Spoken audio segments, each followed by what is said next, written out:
Ahora estamos estudiando el libro de Apocalipsis. Ahora no se asuste. Yo creo que este es un libro que algunos se asustan al escucharlo, pero es un libro que tiene mucha bendición. El enfoque de este libro es Cristo como Cordero, Cristo como victorioso. Así que durante todo nuestro estudio estaremos viendo cómo Cristo va a obtener la victoria y cómo esto va a tener fortaleza sobre nuestras vidas. Así que quiero animarle a que busques papel, lápiz, tu Biblia y que nos acompañe. Así que en unos segundos comenzaremos. Dios te bendiga.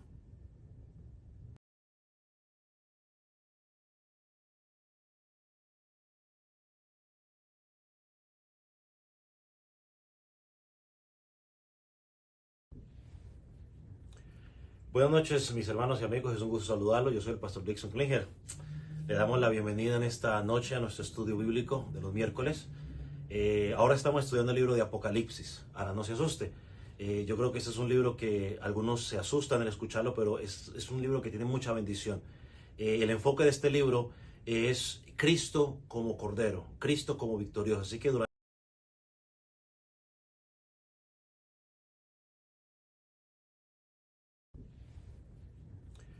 Buenas noches, mis hermanos y amigos. Es un gusto saludarlos. Yo soy el pastor Dixon Klinger. Le damos la bienvenida en esta noche a nuestro estudio bíblico de los miércoles. Ahora estamos estudiando el libro de Apocalipsis. Ahora no se asuste. Yo creo que este es un libro que algunos se asustan al escucharlo, pero es un libro que tiene mucha bendición. El enfoque de este libro es Cristo como Cordero, Cristo como victorioso. Así que durante todo nuestro estudio estaremos viendo cómo Cristo va a obtener la victoria y cómo esto va a tener fortaleza sobre nuestras vidas. Así que quiero animarle a que busques papel, lápiz, tu Biblia y que nos acompañe. Así que en unos segundos comenzaremos. Dios te bendiga.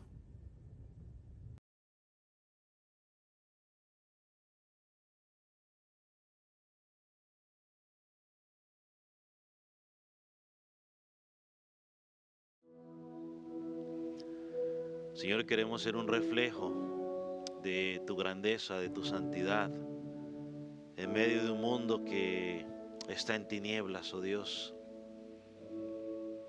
Señor, que nuestros ojos cada día puedan ver realmente tu grandeza, que podamos entender lo que tú eres, Señor. Que cada día podamos entender el propósito por el cual tú nos dejaste aquí en la tierra. Señor, y aquellos que no te conocen, oramos para que cada día ellos también puedan ver, oh Dios, la condición de su alma. Abre sus ojos, Señor, para que puedan ver la condición, para que puedan entender que hay un solo Salvador, un solo mediador entre Dios y los hombres, que solo hay una puerta, que solo hay un camino, que solo hay una verdad, y es Cristo Jesús. Señor, como dijo el profeta, tráelos con esos lazos de amor, para que puedan encontrar una razón de vivir, una razón de ser. Señor, mientras meditamos en tu palabra en esta noche, nos encomendamos en tus manos, para que tú nos des el entendimiento necesario para asimilar lo que tú dices en tu palabra, que podamos aplicarlo a nuestra vida congregacional, a nuestra vida personal. Señor, que tu nombre sea exaltado en esta noche. Señor, que los pecadores puedan llegar al arrepentimiento. Señor, y que los salvos puedan afirmar cada día más su fe en ti. En el nombre de Jesús. Amén. Amén. Un gusto saludarlo en esta noche. Espero que la paz de Cristo los haya estado acompañando en lo que va de esta semana. Quiero que vaya conmigo al libro de Apocalipsis, capítulo 3.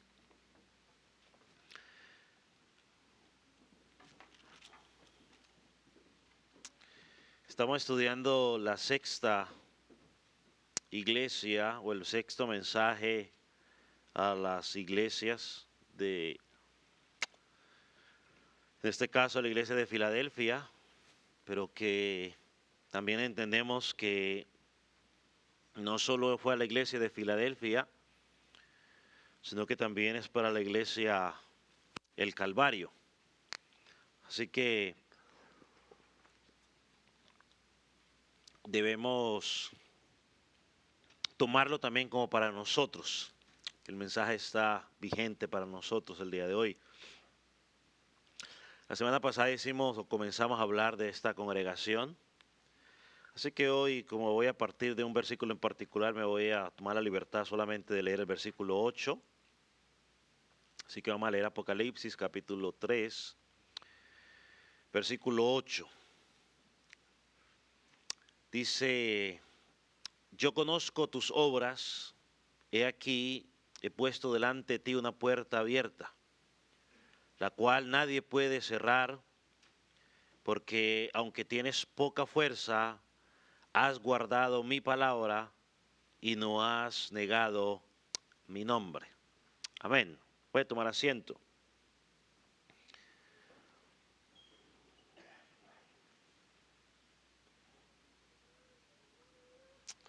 Cuando miramos el mensaje a esta congregación, hablamos o resaltamos primeramente el saludo que el Señor les da, donde Él se presenta primeramente como el santo. Se presenta como el santo. Dijimos que significaba que Él era apartado, separado. No solamente se presenta como el santo, sino como el verdadero. Lo que dice Juan 14:6, muy conocido para nosotros, donde el Señor dice que Él es el camino, Él es la verdad, Él es la vida. No hay otra verdad acerca de Jesucristo. No hay otra verdad, perdón, que no sea Jesucristo. Cuando la gente siempre pregunta, ¿y quién tiene la verdad o quién es la verdad? Bueno, la verdad es Jesucristo. Y toda iglesia, porque me preguntan, ¿qué iglesia tiene la verdad? La verdad es Jesucristo. Y toda iglesia que predique a Jesucristo está predicando la verdad. Si no está predicando a Jesucristo, no importa que diga lo que diga, no es la verdad. Porque el Espíritu Santo que fue dejó claramente el mismo Señor Jesús. Dice que nos enseñará todas las cosas que Jesús nos enseñó. Nos guiará a la verdad. Entonces, ¿cómo saber que una iglesia está predicando la verdad? Porque está predicando a Cristo. Está predicando cualquier otra cosa, no está predicando la verdad. Así ellos se autodenominen que son la verdad única. La única verdad es Jesucristo. Y lo tercero que hablamos fue que él decía que el que tenía las llaves de David, el que abre y ninguno cierra, y cierra y ninguno abre, ¿no? Esto dijimos que hablaba de la autoridad del Señor Jesucristo. Y también mencionamos que a veces encontramos personas que dicen que le ha dado las llaves a pastores o pastores reciben llaves de la ciudad. Simplemente son estrategias humanas para engañar a los que no leen la Escritura y que se dejan meter fábulas para ganar fama. El que tiene las llaves es Jesucristo. El que abre las puertas de la salvación es Jesucristo, a través de su Espíritu. Nada más. Comenzamos a hablar del elogio que el Señor hizo a esta congregación, donde Él dice, yo conozco tus obras y aunque tienes poca fuerza, pues has guardado mi palabra y no has negado mi nombre. O sea que hablaba de que posiblemente era una iglesia pequeña o no tenía mucha fuerza, no era muy conocida, pero Dios resalta de que ha abierto una puerta para ellos. Algunos, o nosotros como congregación al menos, o en la enseñanza que dimos la semana pasada, dijimos que podría ser esa oportunidad donde Dios abrió la puerta para que el evangelio siguiera siendo predicado. Pero también hablamos donde esos hermanos estaban siendo confrontados por los judíos, donde les hacían creer que ellos no eran verdaderamente salvos, que los salvos eran ellos. Y Jesús les dice, no, yo he abierto una puerta de salvación para ustedes, estén seguros que ustedes son salvos. Pero Él en el versículo 9, de hecho, les habla a ellos donde los identifica como sinagoga de Satanás. O sea, Él dice, ellos se creen que son judíos, ellos se creen que son parte de mi pueblo, pero en realidad son una sinagoga de Satanás, es decir, que todo lo que ellos hacen y hacen en esa sinagoga o ese centro de reunión es nada más y nada menos que exaltar al mismo diablo, ¿no? Entonces son sinagoga de Satanás y decíamos que el Señor pues les habló duro a estas personas. Ellos pensaban una cosa de ellos mismos cuando en realidad Dios, que conoce los corazones, pues hace referencia a que ellos eran todo lo contrario. Y terminamos, o la semana pasada dijimos que íbamos a continuar aquí en esta parte, donde estamos, donde estoy, aquí.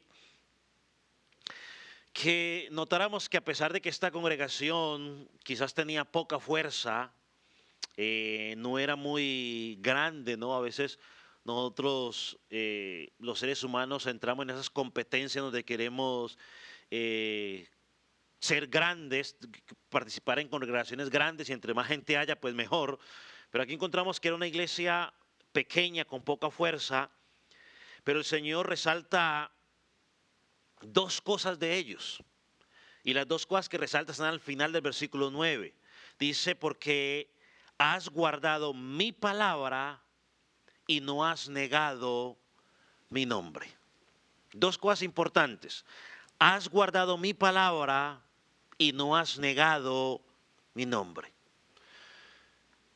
Y estas son dos evidencias, hermanos, dos evidencias o frutos de una verdadera iglesia o de un verdadero creyente. No es cuánta gente metemos en un templo un día que nos reunamos. No es qué tan famosas somos. No, es si esa iglesia puede identificarse como una iglesia que está guardando la palabra de Dios y que no ha negado su nombre. Y es bueno que usted entienda o que recordemos que quizás la iglesia de Filadelfia, a la que primero se le escribió esta carta, no tenía la comodidad que usted y yo tenemos el día de hoy. Ellos tenían bastante, ¿cómo dice la palabra? Bastantes dificultades. Eran perseguidos, eran maltratados, eran tratados de falsos creyentes, pero a pesar de ello el Señor les dice, has guardado mi palabra. O sea, Dios está describiendo aquí la actitud de esta gente hacia la palabra de Dios. Y al examinar Dios a esta congregación notó que ellos eran obedientes o fieles a la palabra. Nosotros debemos ser fieles, no complacidos. Porque los complacidos apenas son complacidos en otro lugar, se van a otro lugar. El fiel permanece allí, llueve, todo relampaguee, aunque en otro lugar le ofrezcan algo mejor. Estos eran fieles a la palabra, eran obedientes. Ellos no buscaban pretexto para evitar cumplir la palabra de Dios. Usted ha escuchado mucho esta frase. A ver, ¿y dónde dice eso en la palabra? O sea, siempre estamos buscando un pretexto para si lo que yo quiero hacer, que alimenta mis deseos carnales, lo puedo justificar con la palabra. Y muchas de las falsas doctrinas que se levantan o que salen son consecuencia de esto, que estamos buscando un versículo en la escritura para poder probar lo que yo quiero o lo que a mí me gusta. No, estos hermanos no buscaban pretexto. ¿Por qué tengo que hacerlo? Porque la palabra dice. No vale que estoy cansado, no vale que no tengo tiempo, no, la palabra lo pide de mí, la palabra lo voy a hacer. Esa es la actitud. ¿Qué dice la Biblia? Tal cosa, bueno, yo lo voy a hacer. Cueste lo que cueste. Ese es nuestro problema, porque muchas veces cuando nos cuesta seguir a Jesús, cuando Dios pide algo en nosotros que nos cuesta soltar algunas cosas, preferimos decir, bueno, Señor, todavía no estoy preparado. ¿Te recuerda cuando el joven rico vino y le dijo al Señor Jesús que estaba dispuesto a seguirle. Jesús, ¿qué le dijo? Vende todo lo que tienes, da a los pobres y sígueme. ¿Y cuál fue la respuesta? Dice la Escritura que se entristeció porque tenía ¿qué? Muchos bienes. Dio media vuelta y no se volvió a ver. Hermanos, lo más importante que debemos preguntarnos a nosotros mismos es: ¿cómo estoy yo en mi fidelidad al Señor y su palabra? Yo siempre lo digo, y usted debe estar hasta el cansancio, al menos en esta congregación, tratamos de enfatizar que la Biblia es nuestra norma de fe y conducta. Fe, porque nos dice qué debo creer y cómo debo vivir lo que creo. Ahora, ¿qué tan fiel usted es a la palabra? No al pastor. Porque el pastor un día se va a morir, se va a ir. O usted se va a ir por otra congregación, qué sé yo. No, es qué tan fiel soy yo a lo que la palabra pide de mí. Un ejemplo de esto es Noé, por ejemplo. En Génesis dice la Biblia que que él halló gracia ante los ojos de Dios, y esa gracia lo llevó a obedecer a Dios en la construcción de un arca que no era como construir hoy, que está el serrucho eléctrico y todas las cuestiones, y que usted más hace así y donde los palos ya se los traen a usted medio preparados, ¿no? Ya está el 2x4, el 4x2, el 6x8, el 16 por no sé qué. Bueno, ya usted sabrá, yo no sé la terminología, solo me dice el 2x2 o el 4x4, creo. Hay un 8 por sante, algo así, creo que hay un 8x2, no sé. O ya la tabla de multiplicar, no sé. Ya está casi preparado. No, él tenía que fabricar todo eso. ¿Y cuánto duró construyéndola? ¿Alguien puede recordar? Nada más y nada menos. No fue un mes. 120 años obedeciendo a Dios. Ahora, si fuera aquí, usted dice, claro, aquí en cualquier momento cae un diluvio y ya, y listo, vámonos, sí. En un lugar donde no llovía. Y fuera de eso, la gente se burlaba, se reía de él, y él allí, dele y que dele y que dele. Simplemente porque le creyó a Dios, le fue fiel a Dios. Nosotros hoy no podemos hacer algo que Dios nos pida 3 días porque ya estamos cansados. Porque no vemos respuestas. Que Dios no me contesta. Noé obedeció. Y Dios bendijo su fidelidad. Lo salvó a él, salvó a su familia. Si él hubiera tratado de alterar los planes de Dios o los planos de Dios en relación a construir esa arca, Dios le dio las cosas exacticas, cómo tenía que hacerlas. Si él hubiera cambiado, hubiera dicho, al fin y al cabo, ¿quién se va a dar cuenta, no, que ponga este clavo aquí mal? Hasta se hunde. Hermano, es lo que sucede con nosotros cuando tratamos de reinterpretar las escrituras para ajustarlas a nuestros propios deseos, pasiones, en lugar de someternos a lo que Dios pide. Tenemos que hacer lo que Él pide de nosotros, como esposos, como esposas, como padres, como hijos, como trabajadores, como creyentes. Todo lo que Él pide hay que hacerlo. Así para el mundo sea una locura, para el mundo es una locura. Para nosotros es obediencia. Esta iglesia recibió alabanza porque Dios dijo, has guardado mi palabra. Hermano, qué hermoso que se pueda decir de usted y de nosotros como congregación, la iglesia del Calvario, el Señor, guarda mi palabra. Pero que también se pueda decir de cada uno de nosotros, mi hijo guarda mi palabra. Lo segundo que nos dice de ellos es porque no has negado mi nombre.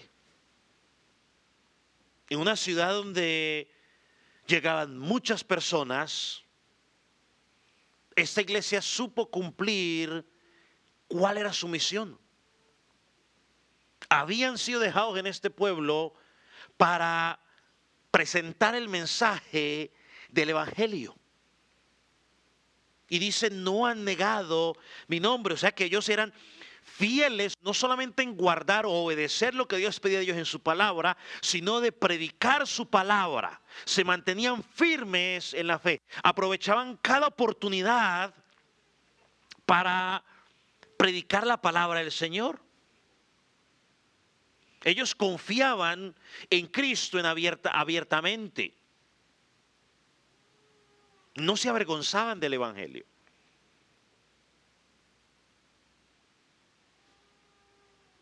Yo hablaba con un joven hace unos años, ¿no? Ya unos 3 o 4 años. Todos estamos tratando una evaluación sobre su vida cristiana.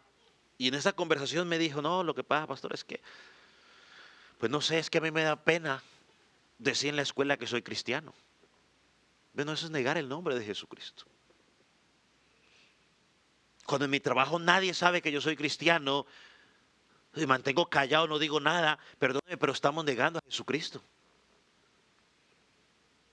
No nos avergonzamos del Evangelio, porque el Evangelio es que poder de Dios. Aunque la cultura se oponga, tú y yo tenemos que predicar a Jesucristo. ¿Por qué a los progresistas o a esta gente de este grupo, ideología de género, por qué a ellos no les avergüenza publicar sus cosas por todo lado? ¿Por qué no les da vergüenza a ellos salir sin ropa por las calles promocionando sus cosas? ¿Por qué no les da vergüenza a ellos y a ellas gritar y decir, estamos contentos porque nos dieron libertad para matar a los niños, lo que llaman aborto? ¿Por qué a ellos no les da vergüenza? ¿Por qué al borracho no le da vergüenza salir con todo sucio, borracho que no puede caminar y gastar todo el dinero de la semana? No le da vergüenza. ¿Y por qué al creyente le da vergüenza decir, yo amo al Señor Jesucristo? ¿Por qué a nosotros sí nos da vergüenza? Solo somos cristianos cuando entramos de la puerta de aquí. Ahí sí. Cuando nos encontramos con un hermano en la calle y estamos con otro y el hermano dice, Dios le bendiga, le decimos lo mismo. O ni siquiera lo saludamos, le decimos, hola, ¿cómo está? ¿Cómo que hola, cómo está? ¿Por qué nos avergonzamos?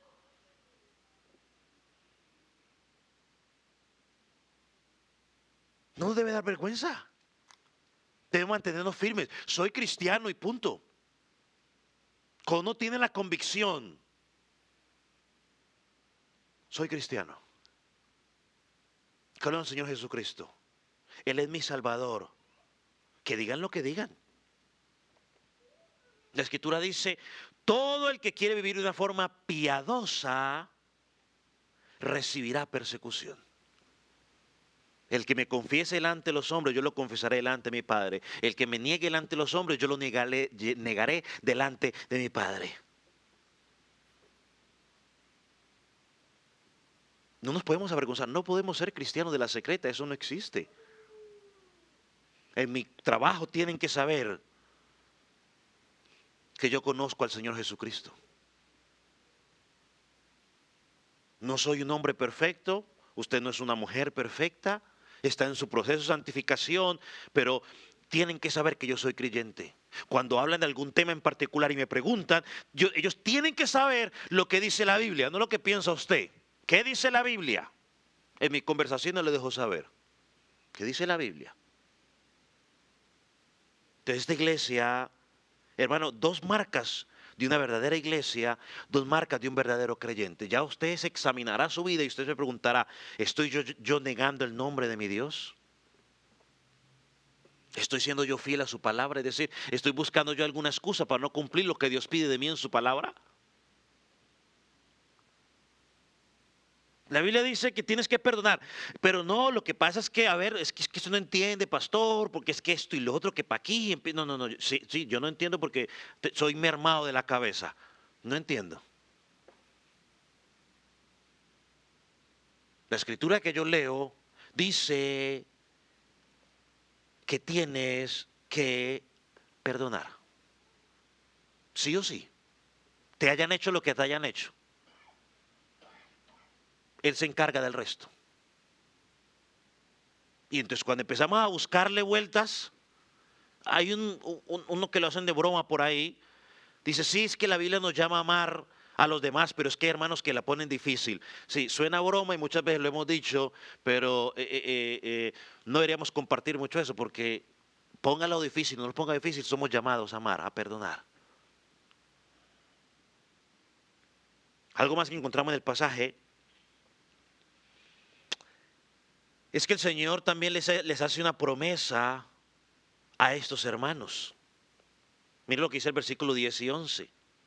Por cuanto has guardado la palabra de mi paciencia, yo también te guardaré de la hora de la prueba que ha de venir sobre el mundo entero, para probar a los que moran sobre la tierra. He aquí, yo vengo pronto, retén lo que tienes para que ninguno tome tu corona. Aquí vemos la fidelidad de la iglesia y una salvación garantizada. La pregunta es, ¿qué quiso el Señor decir con la frase, por cuanto has guardado la palabra de mi paciencia o también de perseverancia?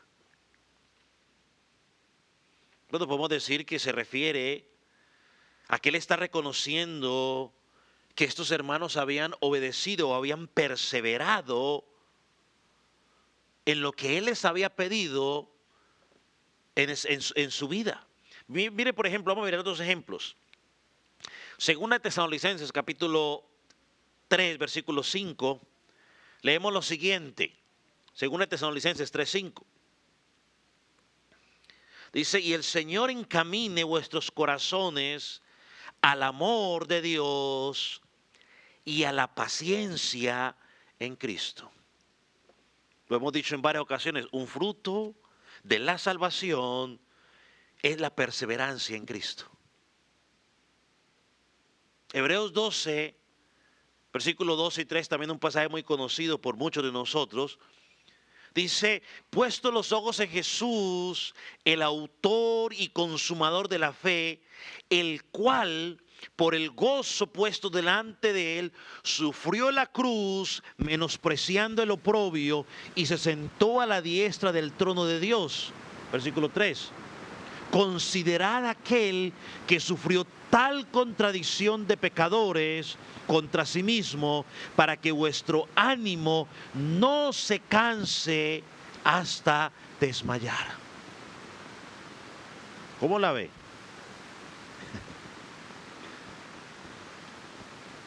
Miren lo que dice ese versículo 3.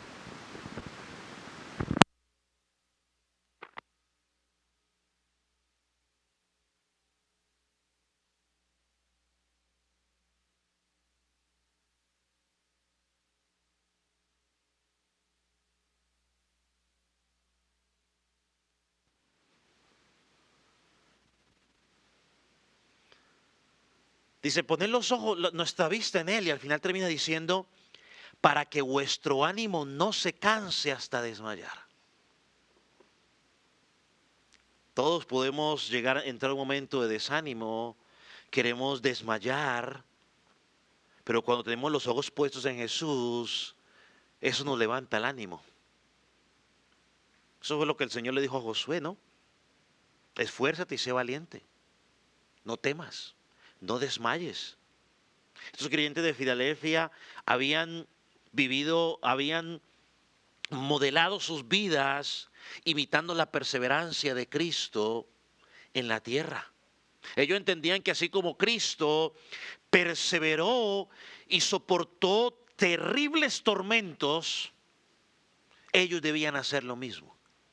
Y esa es la parte que nos debe tocar a nosotros como creyentes. O sea, si Cristo lo hizo, usted dirá, pero es que era Cristo. Bueno, si Pablo lo hizo, si Esteban lo hizo, si estos hermanos en esta congregación lo pudieron hacer, ¿por qué no lo podemos hacer nosotros?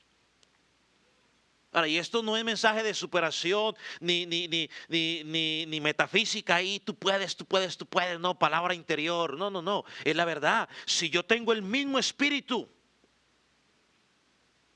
Dios me equipó, yo lo puedo hacer, puedo perseverar, puedo ser paciente hasta el final.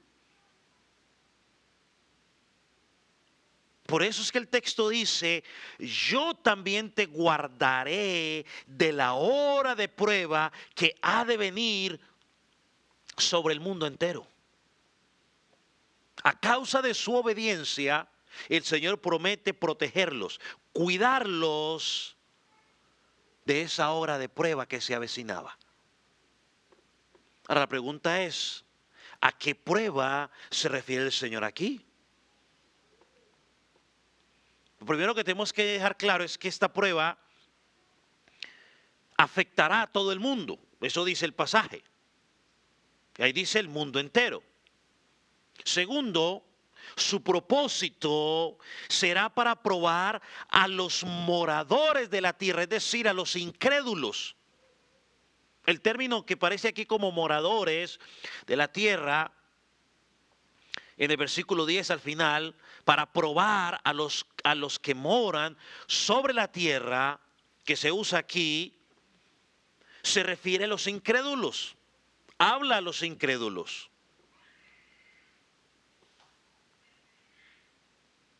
En Apocalipsis 13, versículo 8, si usted quiere mirar, ahí adelantico, leemos lo siguiente.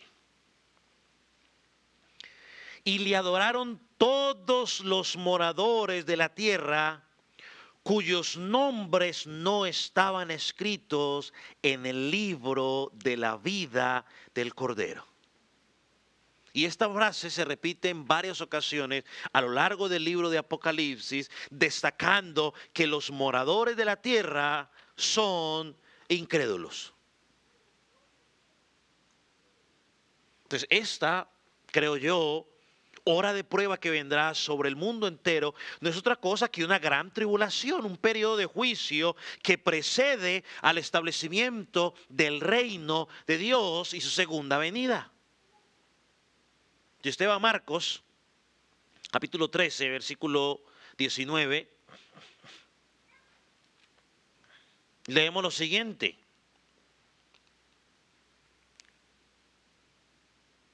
Dice, porque aquellos días serán de tribulación, cual nunca ha habido desde el principio de la creación de Dios hasta este tiempo, ni la habrá.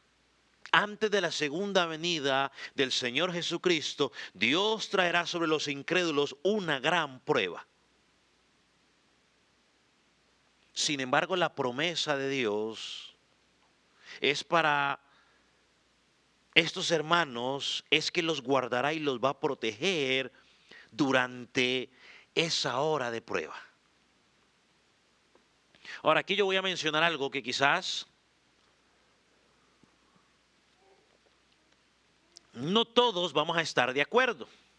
Unos estarán de acuerdo, otros no, y pues se vale que no estemos de acuerdo. Pero tengo que mencionarlo, porque yo creo que el Señor aquí no está hablando, como algunos piensan y argumentan, que va a haber un rapto secreto y entonces va a ser la iglesia sacada. Yo no creo que el Señor esté diciendo aquí que la iglesia va a ser sacada del mundo para que los incrédulos sufran la prueba. Lo que promete el Señor aquí en este pasaje es que a los suyos, mientras atraviesan la hora de prueba que afectará al mundo entero, ellos van a ser ¿qué? Protegidos y cuidados.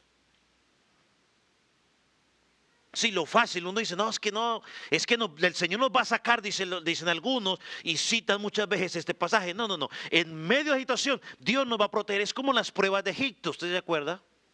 El pueblo estaba allí. Pero el pueblo del Señor, ¿qué le pasó? Nada. Porque Dios ¿lo qué? Lo protegió. Esto me recuerda a la oración sacerdotal del Señor Jesucristo en Juan capítulo 17, versículo 15. No ruego que los quites del mundo, sino que los guardes del mal. La única manera de que el pueblo de Dios sea librado del juicio es a través de la salvación por gracia en Cristo Jesús. Su muerte en la cruz su sacrificio necesario en la cruz del Calvario, su sangre derramada en la cruz del Calvario, es el único instrumento capaz de librar a todos los que creen en Él de esa hora de prueba. Por ejemplo, la última plaga, que fue la plaga de los primogénitos. ¿Qué hizo la diferencia en esa muerte? De la muerte de los primogénitos.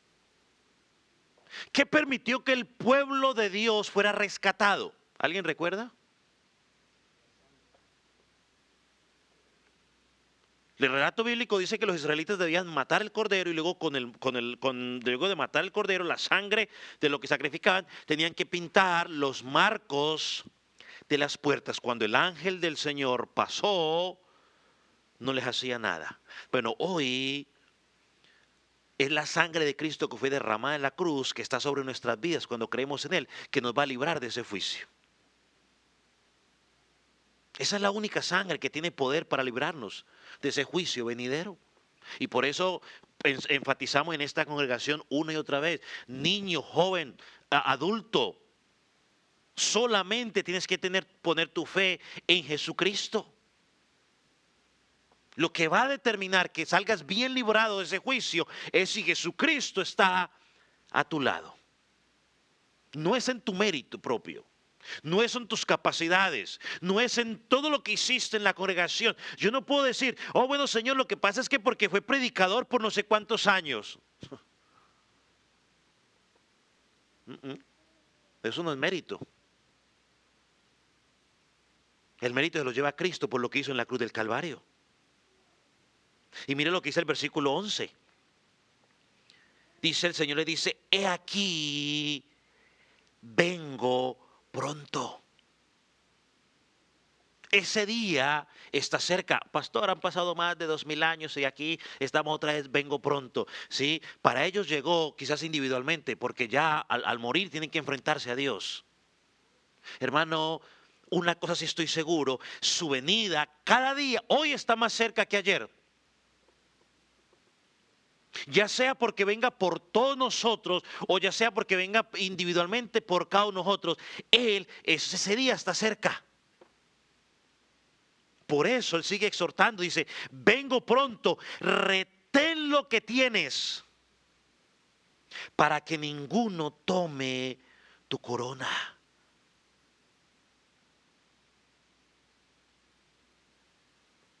Mire lo que está diciéndole aquí. No sé si lo podemos ver. Frente a que el Señor viene pronto, frente a la inminencia de que viene un juicio, frente a las persecuciones que pueden estar sufriendo, la recomendación del Señor no es ora para que todo eso no pase. ¿Cuál es la recomendación aquí? Retén lo que tienes. En otras palabras, persevera en la fe. Yo entiendo que a veces la dificultad uno dice, ay, ojalá y este problema se me quite. Ay, Señor, ojalá este hermano o este vecino que tengo yo o este jefe o lo que sea, ojalá y esa situación cambie. Yo entiendo que hay una parte emocional nuestra que llega un momento que piensa de esa manera. Pero el verdadero creyente tiene que decir, Señor, yo quiero retener lo que me has dado. Yo quiero perseverar. Esos hermanos tenían que perseverar en el Señor, mantenerse firmes en el Señor.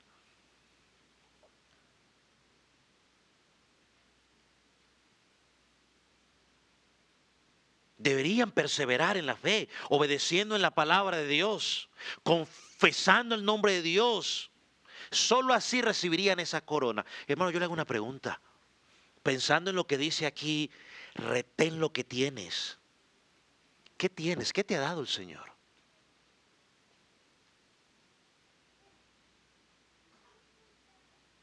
Yo por la Escritura creo que todo el que viene a Cristo, Dios le da un don, le da una responsabilidad, le da algo. ¿Qué estás haciendo con eso? Y retener no es meterlo en el bolsillo y guardarlo, no, retener lo que está diciendo ahí simplemente usa lo que se te ha dado. Lo estás usando. La capacidad que Dios te ha dado, el talento, el don que Dios te ha dado, el llamado que Dios te ha dado. ¿Qué lo estás haciendo? ¿Lo estás enterrando? Aunque sí, la aplicación ahí es que está hablando de dinero, porque era dinero lo que se le había dado, pero podemos dar esa aplicación. Lo que el Señor me está dando, ¿lo estoy usando para su gloria o lo estoy usando para mi gloria? O simplemente no lo estoy usando. ¿Por qué? Las excusas aquí yo le podría hasta contar una cantidad de excusas y me quedo aquí toda la noche contando la historia, todo tipo de excusas, las cuales delante de Dios son totalmente inválidas.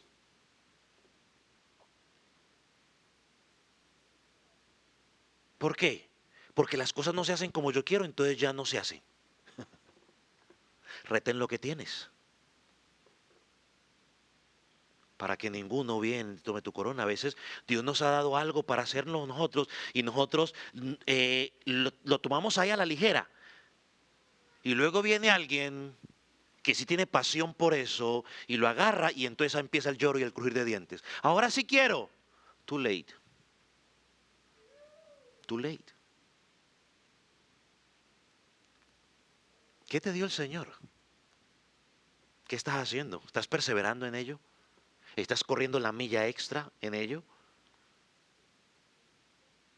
Solo así recibirás tu corona, perseverando en hacerlo, lo que tienes que hacer. Yo no sé qué Dios te pidió, pero a Él tendrás que darle cuenta. Pronto a uno como pastor le darás cuenta en alguna cosa, pero a mí me podrás echar el cuento que quieras, pero a Dios qué cuento le vas a ir a decir.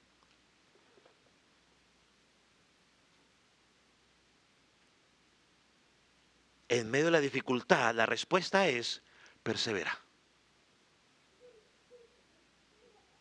Esto nos lleva a la exhortación, versículo 12. Es una exhortación a perseverar. Además de la promesa de cuidado, Dios quería fortalecerlos. Y miren lo que le dice: al que venciere, yo lo haré columna en el templo de mi Dios y nunca más saldrá de allí. Y escribiré su nombre. Escribiré sobre él el nombre de mi Dios y el nombre de la ciudad de mi Dios, la nueva Jerusalén, la cual desciende del cielo de mi Dios, y mi nombre nuevo. Hermano, el término al que venciere simplemente se refiere al que persevere en la fe. Es que la vida cristiana es eso. Perdóneme, pero discúlpeme. La vida cristiana no es simplemente cantar, emocionarse uno y cositas así. No. Usted identifica a un cristiano en la perseverancia, en los momentos de la prueba. Ahí es donde, en los momentos de la prueba, es donde sale realmente qué es lo que hay en mi corazón. Entonces Dios promete dos cosas. Primero, dile, ser columna fuerte. O haré columna en el templo de mi Dios. Yo lo llamo aquí columna, ser columna en el templo de Dios. ¿A qué se refiere ser columna en el templo de Dios? Bueno, según Apocalipsis, el templo simboliza el lugar donde Dios habita. Miren lo que dice Apocalipsis 11:19. Y el templo de Dios fue abierto en los cielos y el arca de su pacto se veía en el templo y hubo relámpagos, voces, truenos, terremotos y granizo. Ahora piense por un momento, lo hablamos la semana pasada, yo espero que usted no haya olvidado. Columna habla de estabilidad, de permanencia. Es lo que le ponen a todo edificio para que el edificio se sostenga. Unas columnas fuertes, que si se cae todo, lo último que se cae es la columna. Es interesante que les hable esto a este pueblo que estaban acostumbrados a vivir en un lugar donde había mucho terremoto, donde las cosas se caían por los terremotos, donde muchas cosas se caían. Le dice: ahora mire, si ustedes perseveran, yo los voy a hacer una columna fuerte, inamovible, en el templo de Dios, donde Dios habita. Y dice allí: nunca más saldrán de allí. Habla de la seguridad que hay en Él, de nuestra salvación. Lo segundo que les dice: recibirán un nuevo nombre. Lo cual habla de esa identidad que pertenece a Dios. Dice: recibirá el nombre de Dios. Esto indica que sería su posición, algo que se confirma en el capítulo 14, versículo 1. Dice: después miré, y he aquí el Cordero estaba en pie sobre el monte de Sión, y con él 144,000 que tenían el nombre de él y el de su padre escrito en la frente. Eso simboliza, mis hermanos, que somos posesión de Él, le pertenecemos a Él.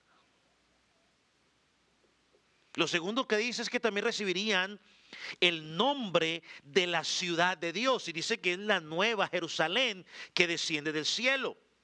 Representa a esa ciudad celestial. A diferencia donde estos de Filadelfia estaban acostumbrados a cambiar de casa cada rato por temor a los terremotos, ahora Dios aquí les habla de que ahora van a estar en una ciudad incambiable, o sea que no van a tener que estar cambiando en la eternidad. Esa nueva Jerusalén. Y tercero, dice que recibirán el nombre nuevo de Cristo. Yo creo que de esto hablamos un poco en Apocalipsis 2:17. No tenemos claramente cuál podría ser ese nombre, pero se nos habla que va a estar allí. Tratar de identificar cuál es cuando no se nos ha dicho, pues podría llevarnos a cometer algunos errores. Lo importante en este momento no es saber cuál será el nombre. Lo importante saber es que ese nombre simboliza que le pertenecemos 100% a Cristo. Aquel que tiene las llaves de David, el que abre puertas y nadie las puede cerrar, el que las cierra y nadie las puede abrir.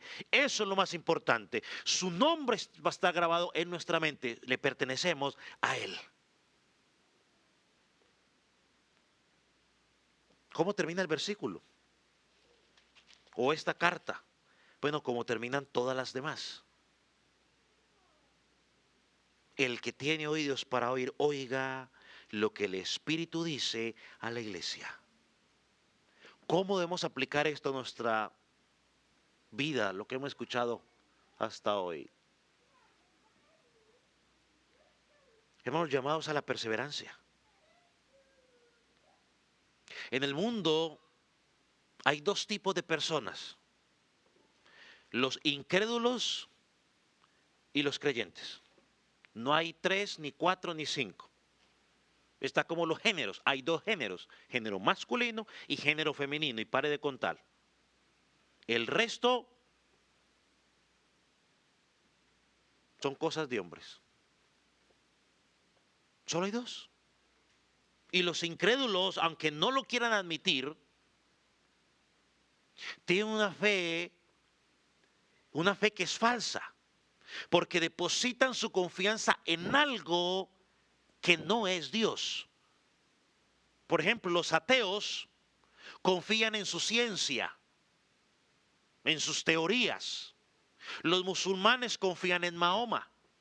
Los hindúes en la multitud de dioses que tienen ellos.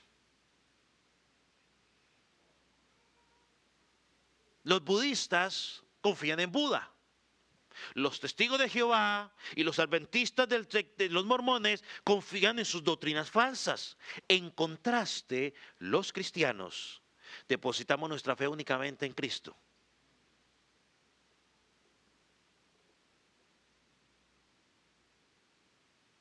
Y si alguien no cree en el Cristo de la Biblia, cree en un Cristo falso. Porque porque el Cristo de la Biblia es un Cristo perfecto.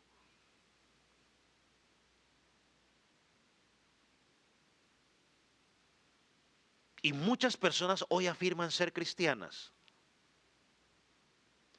pero carecen de la marca distintiva del cristianismo, que es la perseverancia. Esa es la marca distintiva del cristianismo, la perseverancia. Lucas 8, Mateo 13, donde nos presenta la parábola de el sembrador, donde se nos presenta al incrédulo y al creyente representado en 3 tierras para el incrédulo y una tierra para el verdadero creyente o para el creyente. Los tres, el incrédulo, aunque puede reaccionar de 3 maneras diferentes, tienen algo en común. ¿Qué es lo que tienen en común los incrédulos? Aunque caen en 10 tierras diferentes y reaccionan de 3 maneras diferentes, tienen algo en común. ¿Qué es? ¿Qué es? ¿Qué se imaginan? ¿De qué estoy hablando? ¿Cómo? ¿Duro? No perseveran. Todos tienen en común. Unos más tiempo, unos reaccionan con gozo, pero todos tienen algo en común, que tarde o temprano sale a la luz. No perseveran.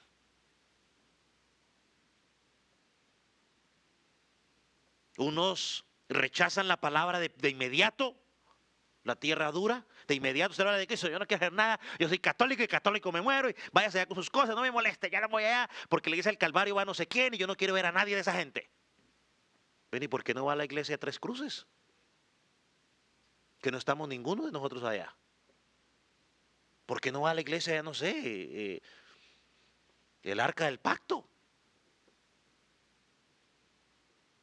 ¿Por qué no va allá a la iglesia, no sé, luz de no sé qué cosa?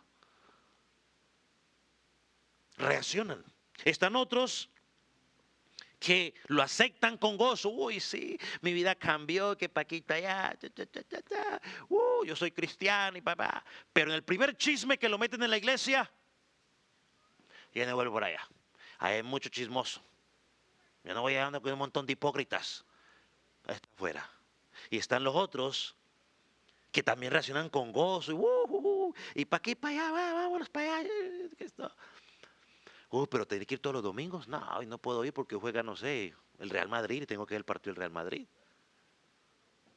No, hoy no juega porque hoy es la final de la Selección Colombia y tengo que ir a ver jugar a la Selección Colombia. No, hoy tengo que trabajar. Hoy tengo que hacer esto, tengo que hacer lo otro. No perseveran.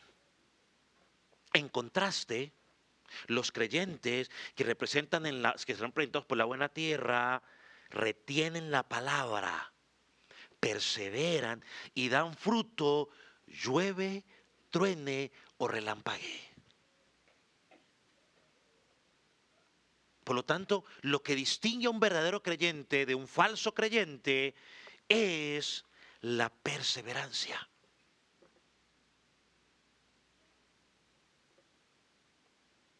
¿Qué dijo Jesús en Marcos 13:13? Mira lo que dice. Y seréis aborrecidos de todos por causa de mi nombre. A ver, yo me entro en la duda porque...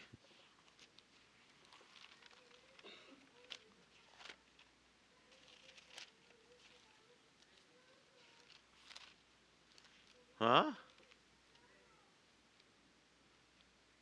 ¿Cómo digo? Es el 13. Y seréis aborrecidos de todos por causa de mi nombre. Y aquí está la palabra clave. Mas el que persevere hasta el fin, este será salvo. La perseverancia demuestra que una persona es un verdadero creyente. Juan, el apóstol Juan también dijo lo mismo en su segunda carta. Versículo 1 del 9 capítulo 1 del 9 al 13. Cualquiera que se extravía y no persevera en la doctrina de Cristo, no tiene a Dios. El que persevera en la doctrina de Cristo, ese tiene a Dios y al Padre y al Hijo. Así de simple. Y yo no quiero librarme de responsabilidad, ni quiero librarle responsabilidad a usted, mi hermano, pero no es para sentirnos culpables. No está perseverando, está en su mundo, hermano, no tiene a Dios. La excusa de ellos es siempre escudarse en tu comportamiento y en mi comportamiento. Pero eso es mentira. Porque si tú te has equivocado, aquí hay otros 50 personas que te han visto que también te equivocaste y siguen sirviendo al Señor. Siguen fieles. Si el de allá afuera te vio que estabas mal y te vio haciendo algo mal y por eso dice yo no vuelvo porque él está mal, aquí vemos otros que también te hemos visto que también estás mal, pero seguimos perseverando. ¿Por qué? Porque nuestra mirada no está en él, ni en ella, está en él. Y como Cristo mora en nosotros, perseveramos hasta el final. Por eso los apóstoles exhortaban a los cristianos a perseverar. Hebreos 12:1, volvemos a Hebreos 12:1. Por tanto, nosotros también, teniendo alrededor nuestra gran nube de testigos, despojémonos del peso del pecado que nos asedia y corramos con paciencia, esto es perseverancia, la carrera que tenemos por delante. Es una carrera. Y no gana, no llega el que más corre, sino el que persevera. Esta carrera o esta perseverancia incluye lucha contra el pecado, lucha contra la mundanalidad y todo aquello que nos quiere alejar de Dios. Todos luchamos con eso.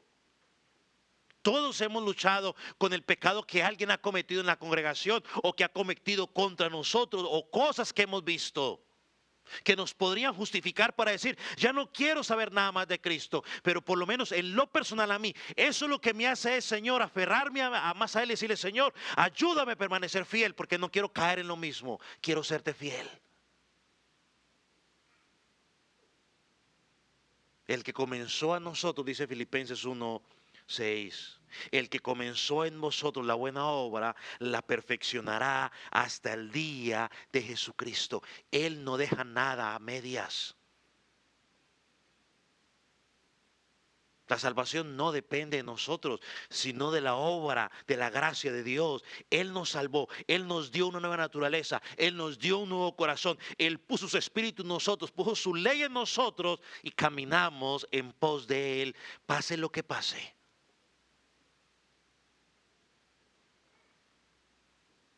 Hermano, la perseverancia en la fe es la marca distintiva del cristiano. No es solamente creer, cualquiera dice que cree, los demonios creen, sino es perseverar dirigiendo mi vida por lo que he creído. ¿Me voy a equivocar? Claro que sí, en un momento me voy a equivocar, pero me levanto y sigo. Voy a ver que otro se equivoca, claro que sí. Trato de levantarlo, trato de orar por él. Si no quiere, pues yo sigo.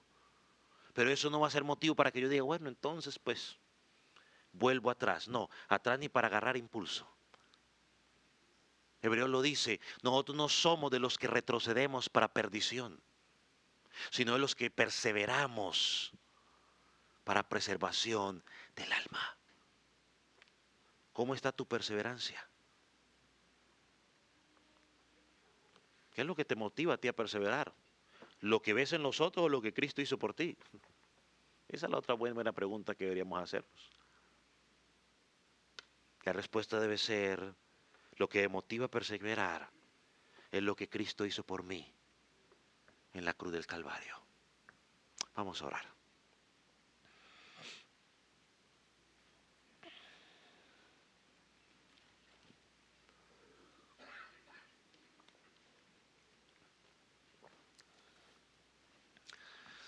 Padre,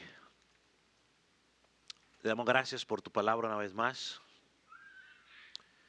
Gracias porque ese mensaje que recibieron sus hermanos de Filadelfia, Señor, hoy también es de consuelo y de reto para nosotros. Señor, también somos llamados a retener lo que tú nos has dado. Somos llamados a perseverar.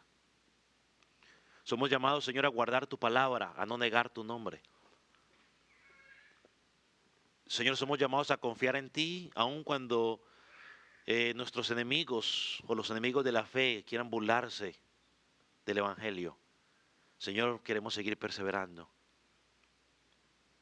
Señor, permite que cuando veamos los conflictos, ya sea que pase a nuestro alrededor en nuestra congregación, para en lugar de desanimarnos, de volver atrás, que eso nos motive, sea combustible para cada día vivir más y más para ti. Dios eterno, a ti sea la gloria, a ti sea el imperio. Padre, en tus manos estamos. Señor, si alguien no te ha conocido, oramos para que hoy tu Espíritu Santo pueda hablar en sus vidas y hoy puedan encontrar salvación en ti. Señor, y que hoy puedan regocijarse en los cielos porque un pecador ha encontrado salvación. Padre, gracias. En el nombre de Jesús. Amén. Amén.